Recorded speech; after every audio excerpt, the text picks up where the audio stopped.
DC Pride Special, issue 1. I'll just be straight up. I did not finish this. Okay. I didn't read all the stories. There was a few I just kind of. How am I off. the only one that ever reads everything?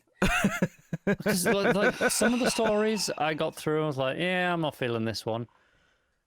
I read like the first 3, I think, and I didn't like any of them. I was just miserable. I didn't want to read anymore. I looked ahead at the next couple and was like, these don't look appealing to me at all.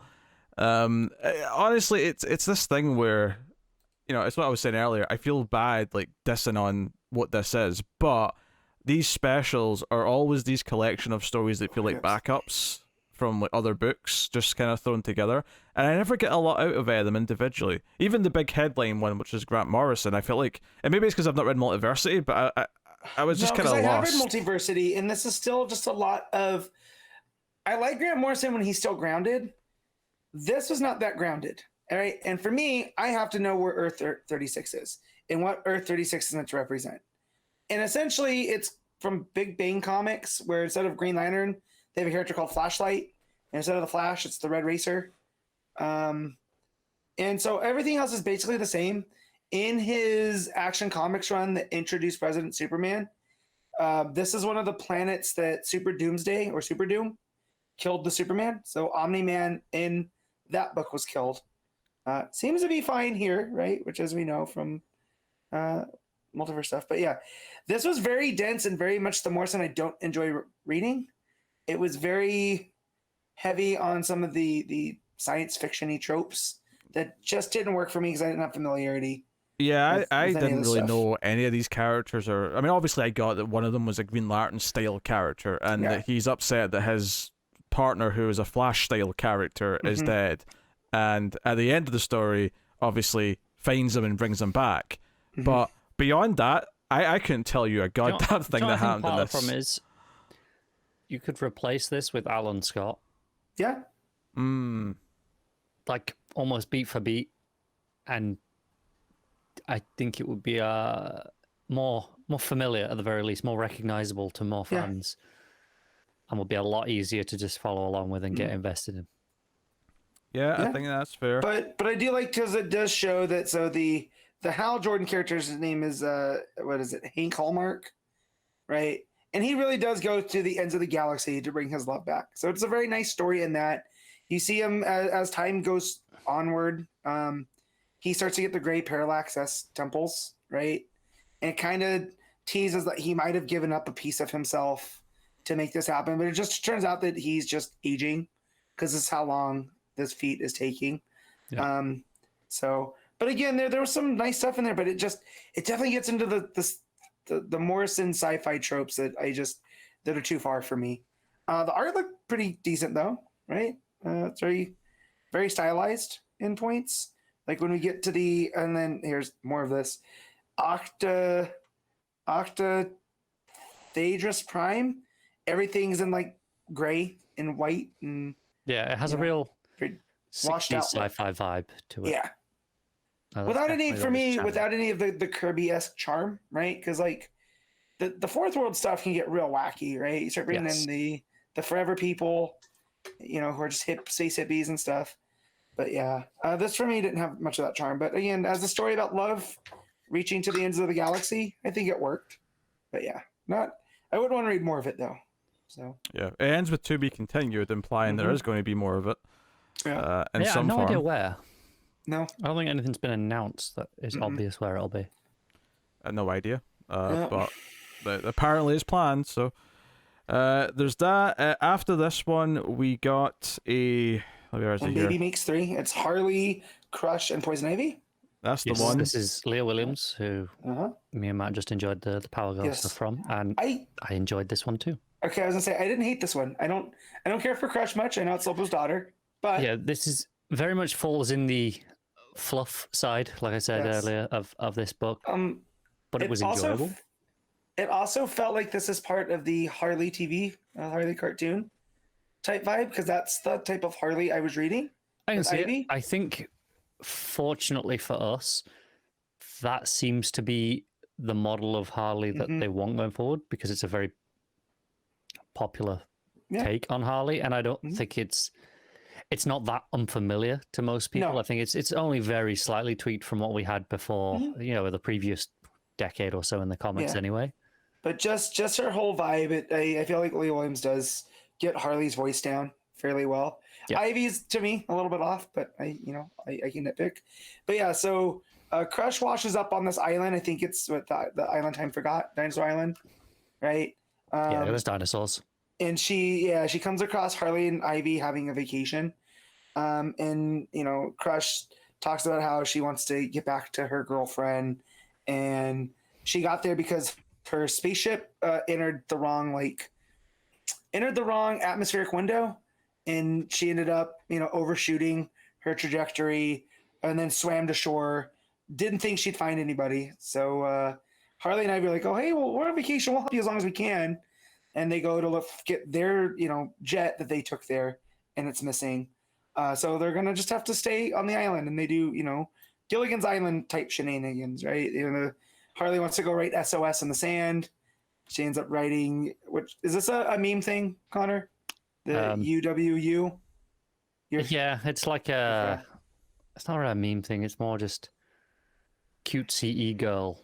Okay, gotcha. So instead of writing SOS, is that, and then Harley ends up giving Crush a rock with a smiley face on it. Yeah. As like a gift, and they're riding dinosaurs. And Harley and Ivy are like truly happy. And then they realize that as Crush is like, well, I'm never gonna get to see my girlfriend again. This is terrible. Harley admits that she hid the jet and disabled the alarm features, so her and Ivy could actually get a vacation and not have to rush through everything. So they go and drop Crush off at her girlfriend's, who then make it look like they had kidnapped her, and that as part of the deal they're going to drop her here to stay out of their hair. And they get a happy ending. They embrace, and that's the end of the story.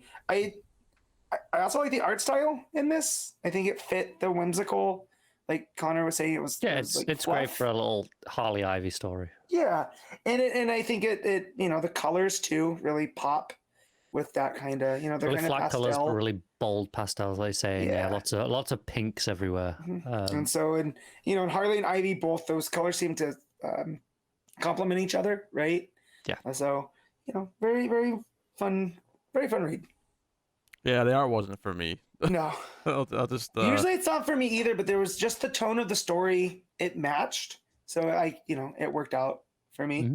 I don't know if I'd want to read a 6-issue mini of that, but for a backup, for this one off, that was fine. Yeah. Mm-hmm. And then there's the Tim Drake story with Connor Hawke, which this had a bit more meat to it, and that it was kind of them sharing their experiences of coming out and sort of like finally talking about it, because this is the first time they've really interacted since Tim's come out.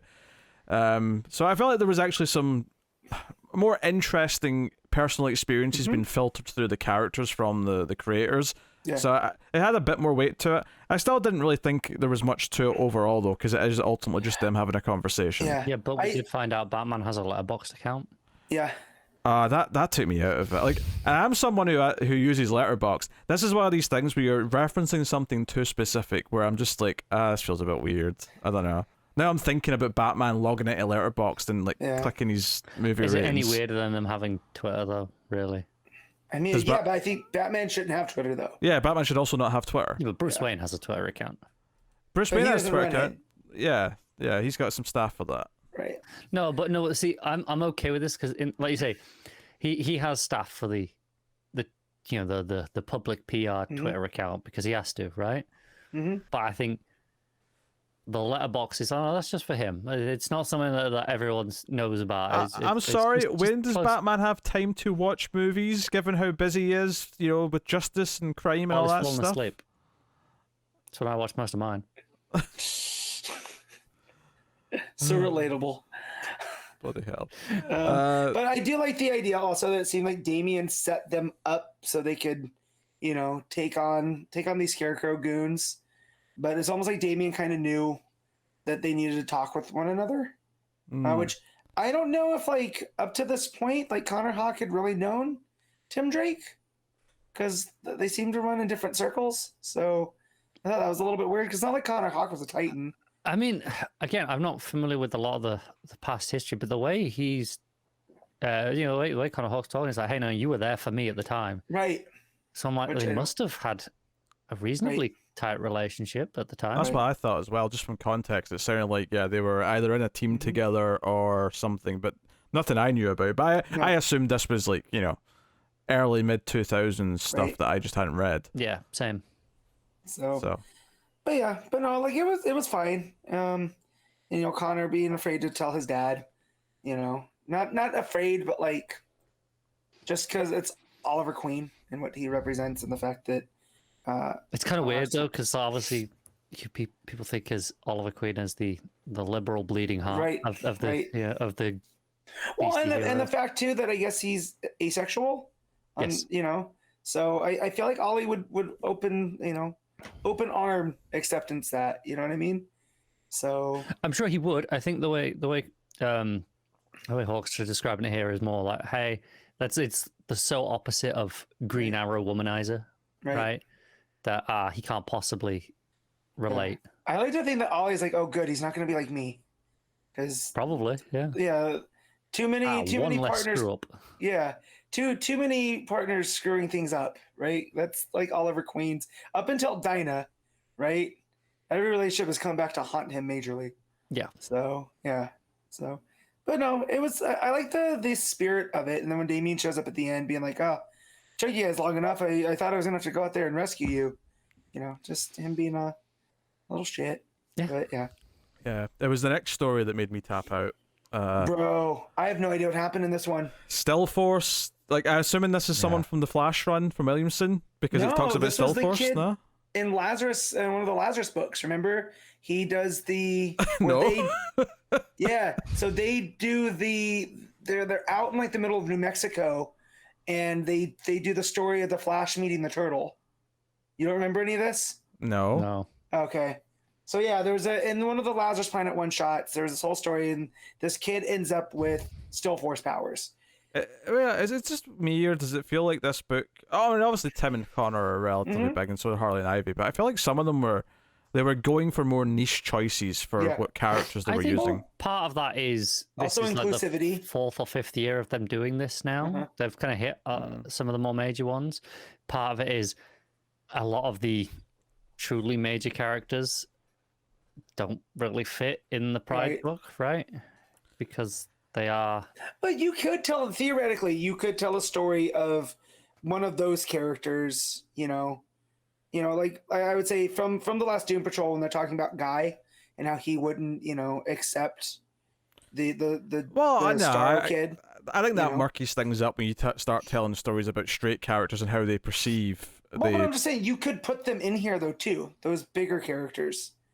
But the fact that they're choosing to go with these newer ones too, I think that's also a smart choice. Yeah, but I'm not saying. I mean, it's weird that you go to Guy. I'm not complaining because Batman and Superman aren't here. I'm saying it's weird that there's not I don't know, like a Montoya story, or there's not. I think this falls back to we've had those in the last couple of years. Yeah, but we get Still Force check. I mean, who is this? No, I don't like this story either.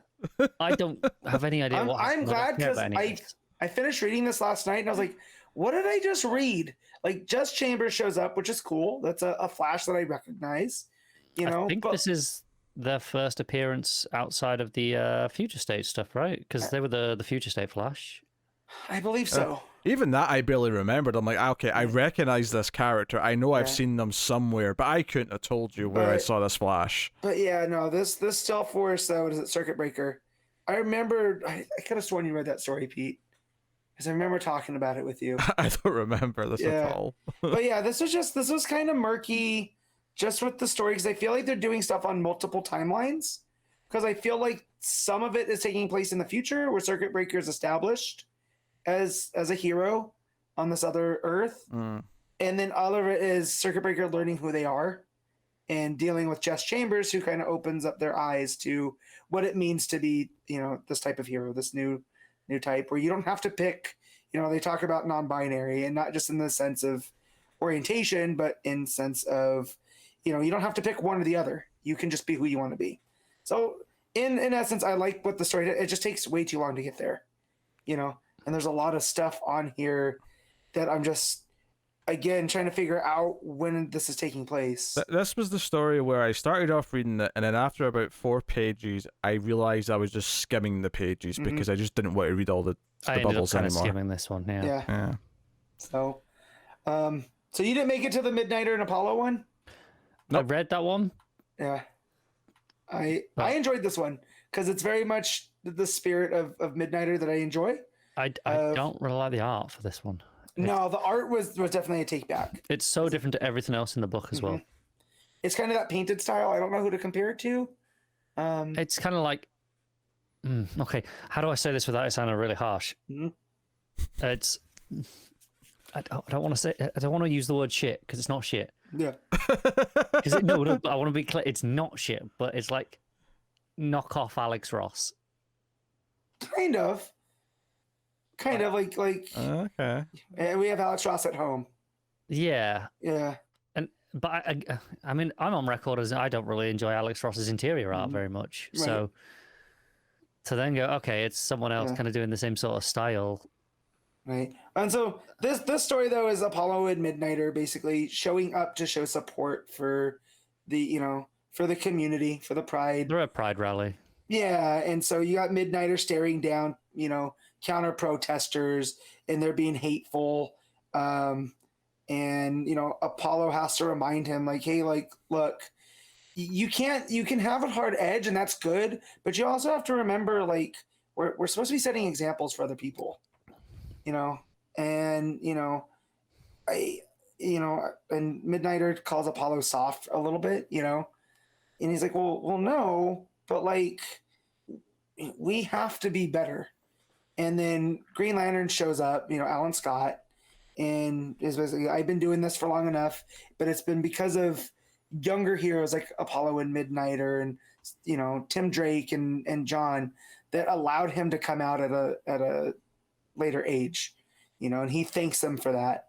And then so it ends with Apollo and Midnighter having another marriage ceremony just to really piss off the people that it's going to piss off. And they hack all the things, right? Because that's right. They hack the TV, so everywhere.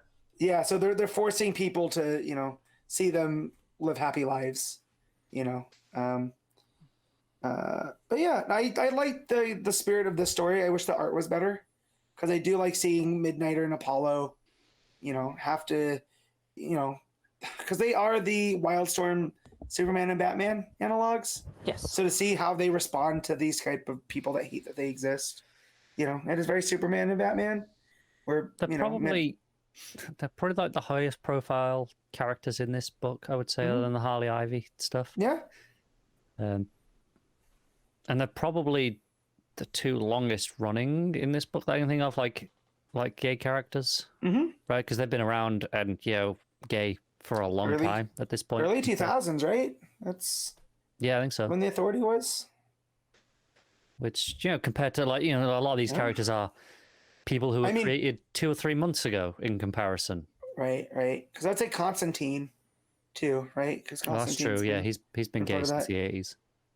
Yeah, and then you've got like Batwoman, who's like, you know, the 2000s, like that, sort of that middle kind of era. Batwoman doesn't really have her own story here. She shows up in someone else's Spirit World, yeah, which was very murky because I didn't know. So in this, it's Xanthi, you know, being this person of 2 worlds, and they go to the cemetery because that's where they feel at home, and someone's attacking the Kane mausoleum, and they hint here like we know who they are. And I felt lost for a hot second. Did you read this one, Connor? I did, yes. Well, I skimmed. It basically boiled down to Xanthi flirts with Batwoman. With Kate, yeah. Has some cool breakdowns in that J.H. Williams kind of style that reminded me of the early Batwoman stuff. In terms of its panel layouts, I definitely agree with that. Not in terms of the actual art style. No. But like, the breakdowns and the panels and stuff. But so they're talking about like Kate's there. And it's all the Kanes are buried there, and these people that were trying to break in, you know, she says it's a feuding family that's been around as long as the Waynes with this band of idiots. So I'm like, well, who are these people that are trying to attack the Kane mausoleum. So it's not like they know that Kate is Batwoman, right? You know, so I love some of that, but maybe it's not really the Kane mausoleum. He's just taking credit for it. maybe. I see what you did there. That was a quality joke. Come on. That was. But I was like, Pete didn't read this, so that's not what it is. And then I realized what you were doing. But yeah, so Kate tells Xanthi about, you know, I wish I could talk to my mom, you know, and that talks about this necklace that she had. It was this, you know, locket with an engraved tree on it. So Xanthi makes this tree out of the origami, because we've seen how they do that, and it reaches in the spirit world, and Xanthi hands Kate the locket. And yeah, Leaves this tree in the middle of the mausoleum. In the mausoleum, which is real nice. You know, still wish who those guys were, but as far as the spirit world, I like Xanthi as a character. Me too. So, and as someone that's not a big fan of the art in that book, like, it's fine. It's just not for me. This art was much more my jam. Oh, I like the art in the main book quite a lot. Yeah. Yeah. So, the last sad about this Steelworks story with Nubia, I have no idea. I looked at the art and noped out immediately. So we can just skip. Nubia is trying out essentially a danger room, and I don't understand the point of this. It really felt like they were just, you know. Also, I don't think I realized Nubia was you know, gay or whatever. Like, what is she? I don't know.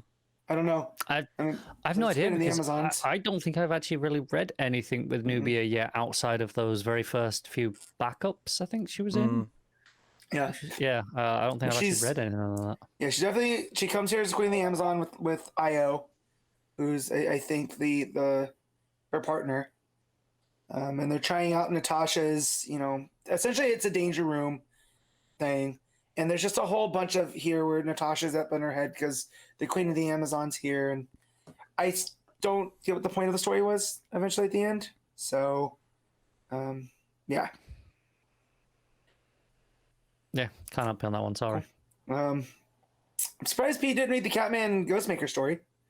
That ends with them. The Ghostmaker story? I saw a Ghostmaker at the bottom of the first page and was like, nope, I'm good. Yeah, there's very few characters that just get instant go away heat from me. But because I was like, Catman, interesting, and then it was Ghostmaker. Like, never mind. I didn't realize Catman was a member of this community.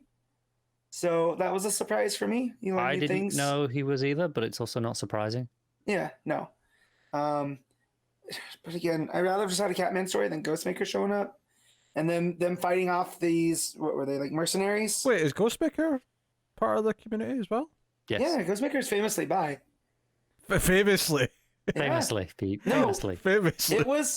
This was like a big, well, at least on Twitter, it was a big to do that Ghostmaker was. Was this the original Batman book, or did this come about in the Batman Inc. stuff? I think it was originally in the because we see him in the Batman backup. So it was in the backups, I think, that Tynan wrote. Wait, was that the backups I didn't read? Probably. So if you don't remember, because I remember, because he's crawling out of bed with a guy and a girl. And, I vaguely remember that now. Yeah. And so here. See, this comes back to my rant about which characters were being picked before. Right. Is that like he was in a threesome in one scene, and that's all. That is the. I mean, I'm sure there's more to it. I'm sure in Batman Inc. or something that's been elaborated on. But I think it has, and they kind of played into it with Bruce in the Night, right? Because there was that whole seduction aspect. What was that issue? Was that issue 5? Where he had to get the information out of him? Yeah, that sounds right. And I think they're leaning into that. But I remember Tynan has confirmed that Ghostmaker is asexual. So here, him and Ghostmaker and Catman end up fighting off these mercenaries, and then they go to blow off steam with one another, and lay tangled in bed. So I was like, okay, this is something now, I guess. They bring back Catman, but now I'm gonna not have to read them because they're gonna put him with Ghostmaker. Maybe. That's kind of sad. That's a double-edged sword if ever there was one. Honestly, this special is just this weird combination to me of Some of the characters I just don't like that much. It's all backup style fluff stories for the most part. Every single one of these anthologies always backup style fluff. Well, the hope is that there's going to be one genuinely good story, right? And some of the anniversary issues that the characters get tend to have a couple of good stories because they put a lot of big names on the creatives for those. But a lot of these ones end up feeling a little bit lackluster. Do you know what I'm going to say is the difference between... I don't think it's that there's strong creatives on those anniversary specials, because I think there are strong creatives on this as well. I think the difference is when you're focusing on one character for those anniversary issues, you inherently want a variety of styles of story about that character in that one issue. You don't want a lot of the same type of story, because otherwise it's just like, okay, it's a bit boring. So they the editor side of it spice it up. I want you to do this type of story. You come pitch me this type of thing. Whereas I think when it comes to the more generic ones that aren't focused on a single character, where they're a bit wider, like this one, for example, or any of the other ones that are basically not just one character. This isn't even just like the ones that are like promoting a cause. But I'm thinking even the ones that are like the Halloween ones that you get, like the horror ones every year, or the Valentine's ones that they do.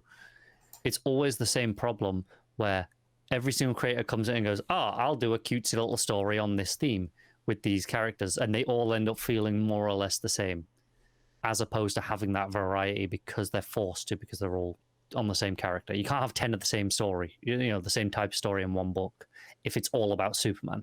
But if you've got one Superman story and one Batman story and one Wonder Woman story, and so on, they can kind of all be variations on the same.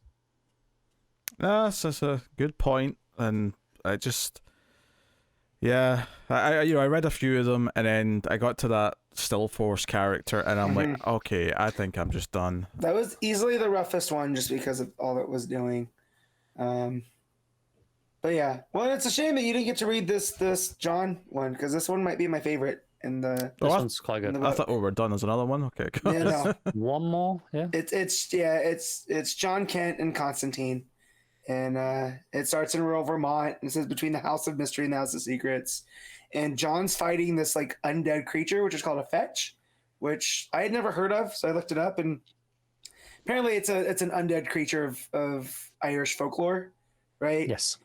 And so it's got Constantine and Felix Faust. They've made a bet that if John can win, if John can beat Constantine's fetch that he's conjured, there's going to be, because they don't hint at it until the end, but they have some kind of deal.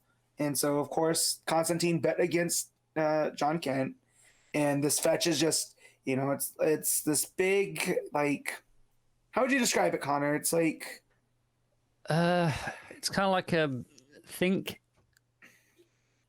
Doomsday cross with Swamp Thing. Yeah. So it's this big, tall monster with long limbs and like a skull head, right? And so they're going back and forth, and Felix Faust is like, I can't believe you bet against Superman. Like, who are you, right? And John comes down and is like, you need to call off your magic monster. And Constantine's like, no, this is about, something else, so you need to keep going. So they end up getting into the fight, and John keeps coming down to confront Constantine, gets being pulled back in by the fetch before finally it overpowers him, and John has to quit, right? So Faust ends up losing. He gets pissed. He, operates off, got in a puff of gold smoke. And you learn that Constantine had John throw the fight, because what they were fighting over, or what they had the bet over, was the soul of one of Constantine's friends, whose name was Oliver, and that he wanted to get him out of hell. And so, of course, Superman would agree to take, to throw a fight if it meant saving, a person that didn't belong in hell. I love this has like everything for both characters. Like John, I don't really like throwing fights, but it's a good cause. Right. And it's John Constantine doing his kind of technically is like there is something good deep in him. That's why he does tend to fall on the hero side. Right. But even doing this, he still has to cheat his way through everything. It's always a long con. Of course. And he goes, you really think your old man would have thrown a fight against one of my silly monsters? And he goes, for Oliver, probably you probably just have to ask him, right? And then at the end, as Constantine's walking away and John's going the other way as he knocks the head off of this thing with ease, right? Constantine's like, yeah, I can't wait to tell everybody that my fetch kicked his ass. Yeah. So yeah, this could have been just a backup in John's Just book. thrown in Superman. Yeah. Literally anything. And it was this is Christopher Cantwell with Skylar Patridge on art. Yeah. And, like I said, Cantwell, I've been really enjoying the stuff he's been doing at Marvel over the last couple of years. So I hope we see more from him at DC coming up. This, Constantine's one of those characters too that I've gone through phases with where I get annoyed because sometimes, like, in the wrong hands, it's a character I don't like. Here though, through this lens of John, him getting John to throw the fight for a good cause. I think that's the key to Constantine is when he has a purpose beyond just doing shady stuff, power, money, or whatever like that. Right. It's when he has something good at the root thing that he wants to achieve, and he does it in some pretty usually kind of scummy ways, and he maybe sacrifices some people along the way. Right.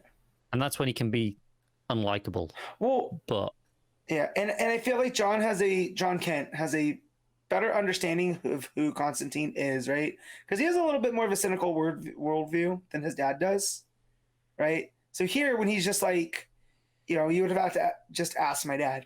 He knows that Constantine would never ask Clark to throw a fight, right? Yeah. That's why he came here. But I feel like John has, not that he has more in common, but I think he can see Constantine's schemes a little bit better because he's not as starry-eyed about stuff as his dad is. Yeah, definitely. So this is a combination that I really enjoy seeing together. So, yeah. Yeah, this was kind of a fun little story. I wasn't expecting. Me neither. I got to the end. I was like, not a pairing that you'd expect. No, I got to the end. I was like, oh, Constantine. And then I saw John. I was like, all right. And then I ended up like, this is one of the better things I've read this whole week, not just in this, just in this special. So. And then there's a 3-page preview for the Dreamer graphic novel, which I didn't bother reading because it was a 3-page preview. Can you guys who've read Doom Patrol, can you explain to me this Doom Patrol block party piece of art in here? Oh, this Rachel Pollack stuff. No, not that. But there's right before that, right? There's one of the. I see it. They're on Danny the Street. Right, but whose head is that in the tray? It's a good question. And who's the lady here? Is this one of which lady? The one across the table from the one girl. So in the foreground. On the left. Yes. I don't know this one either. Do you? Yeah. I'm not looking at it, so. It's just got Robot Man. It's got Robot Man dancing with somebody, and you got Negative Man, Negative Woman in the back with, they have Danny the Street. He's got an ice cream truck there, just having Danny shakes. It's a fun little image, but I was like, I don't know, why is that man's head in a tray? I mean, he could just. I'm assuming that looks like a tray of ice, right? Right, but it looks like the chief, right? It does look like the chief, but I don't remember him being headless. But me neither. Yeah, and then the lady kind of looks like Witchblade a little bit. So I'm like, is this one of Crazy Jane's people? Like, I'm not sure. If you told me it was, I'd believe it. Yeah. So but that was just it. Yeah. Oh, cool. I didn't really look at the pinups very much. I very rarely do in these. I'm just gonna flick past them and get to the next story. Mm-hmm. Yeah. All right. Well, we don't usually rate these, do we? Because it's kind of It wouldn't be really fair. I only read like half of them. Yeah.